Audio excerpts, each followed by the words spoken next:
The subway rattled beneath the city streets, its steel wheels clattering against the rails in a rhythmic pulse. Fluorescent lights flickered overhead, casting intermittent shadows on the tired faces of the late-night commuters. The air was thick, with the mingled scent of sweat, stale coffee, and anticipation for the journey home.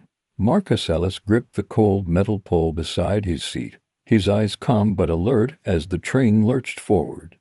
He was dressed simply, dark jacket, jeans, blending into the crowd. But there was a quiet strength in the way he carried himself, an unspoken confidence that came from years navigating the unforgiving corridors of politics and public service. A few seats away, a middle-aged man with a wary gaze kept glancing at Marcus. His jaw tightened each time their eyes met, suspicion simmering beneath his furrowed brow. Finally, unable to contain his discomfort, the man cleared his throat and leaned toward Marcus. "You don't look like you belong here," he said, voice low but edged with accusation. "Why are you staring at me like that?" Marcus tilted his head slightly, his expression unreadable. "I wasn't staring, just observing the crowd," he replied evenly. The man snorted, crossing his arms. "Come on, you're the only black guy on this train at this hour. I don't trust you." The words landed like a punch, sharp and heavy in the cramped subway car. Around them, a few heads turned, some curious, others wary. Marcus's gaze held steady, not a flicker of fear or anger crossing his face. "Sir," Marcus said calmly, "I assure you, I'm no threat to you or anyone here."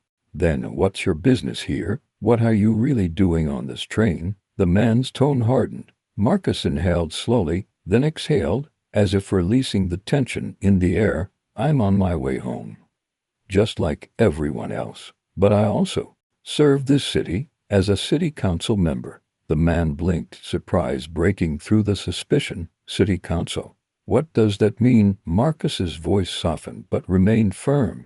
"I help oversee the policies that keep this city moving, including public transit." The man's body language shifted slightly, the edge in his posture dulling. "So you're some kind of official?" "Yes," Marcus said. "I work to improve conditions for commuters, to ensure safety, fairness, and accessibility." The train slowed, the screech of brakes echoing through the tunnel. Marcus's phone vibrated in his pocket. He glanced down, eyes narrowing as he read a new message.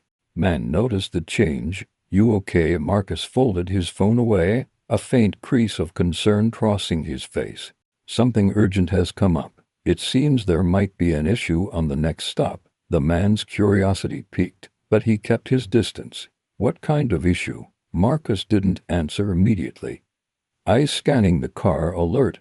"I need to be ready." Suddenly, the train jolted to a halt between stations.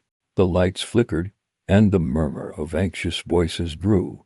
A sharp announcement crackled over the PA system. "Attention passengers. We are experiencing a delay due to a security concern. Please remain calm and stay inside the train." Marcus stood, gripping the pole, his calm now replaced by quiet determination. The man beside him swallowed hard. "What's going on?" Marcus's voice was low, steady. "I don't know yet, but I'll find out." Minutes stretched, the tension in the car thickening. Marcus's phone buzzed again, another message, this one marked urgent. He tapped the screen, eyes scanning the text, his expression hardened. "This isn't just a delay," Marcus said. "There's a potential threat in the system, something we need to address immediately." The man's earlier suspicion melted into unease. "Do you think it's dangerous?" Marcus's gaze met his. "Possibly. That's why I'm involved." As the train sat trapped underground, the two men locked in a silent understanding. The stranger's doubt was replaced with cautious respect.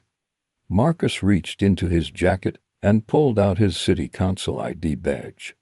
Holding it up for all to see, "I'm responsible for keeping this city safe," he said quietly, "even when it means facing suspicion myself." The man nodded slowly, his demeanor humbled. Suddenly, Marcus's phone lit up again.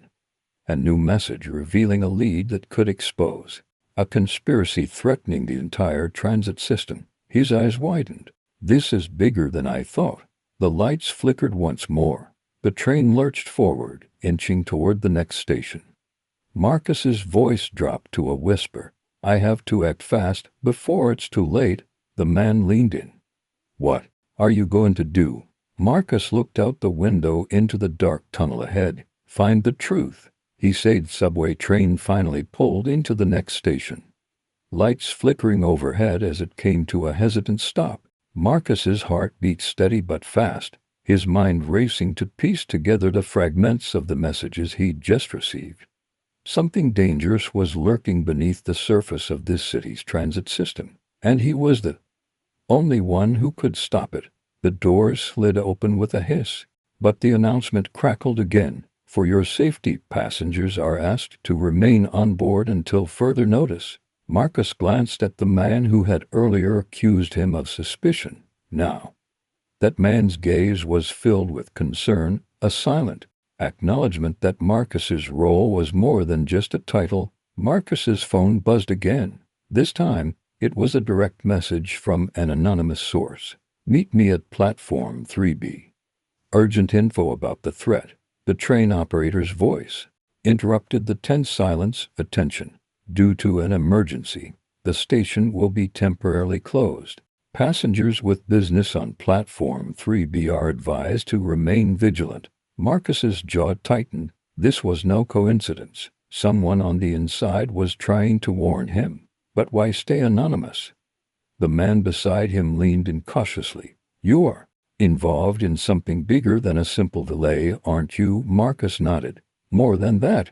I think someone's trying to sabotage the transit system, and they want to keep it hidden. He stood, walking carefully through the crowded car toward the exit doors. The air buzzed with nervous energy, whispers of speculation spreading like wildfire. A few passengers pulled out their phones, scanning social media for any updates. Marcus stepped onto the platform, the fluorescent lights humming overhead. The tunnel stretched out dark and endless to one side. The quiet hum of the city above a distant echo from the shadowed end of the platform. A figure emerged, face partially obscured by a hood. The stranger's voice was low, urgent. Councilman Ellis, glad you made it. Marcus nodded. What's going on? What's the threat? The figure glanced around before pulling out a small envelope. Evidence of a planned attack on key transit hubs. Someone's trying to cripple the city. Marcus's eyes narrowed. Who? The stranger hesitated. That's what we're trying to find out. But it goes higher than you think. This isn't just about trains. It's about control. Suddenly, a noise echoed down the tunnel. The unmistakable sound of footsteps approaching fast. Hide! The stranger hissed, pulling Marcus into a shadowed alcove just as two men in dark suits rounded the corner. The suited men stopped abruptly, scanning the platform. We know he's here, one muttered. Marcus's pulse quickened. He had walked straight into a web of danger far beyond the initial suspicion on the subway. As the men passed, Marcus whispered to the stranger, we need to get this evidence to the right people, now. The stranger nodded. But first, we need to make sure you're safe. Marcus glanced at his ID badge, a symbol of authority, yet a fragile shield in this shadowy fight. The city was watching, and the next move could decide everything.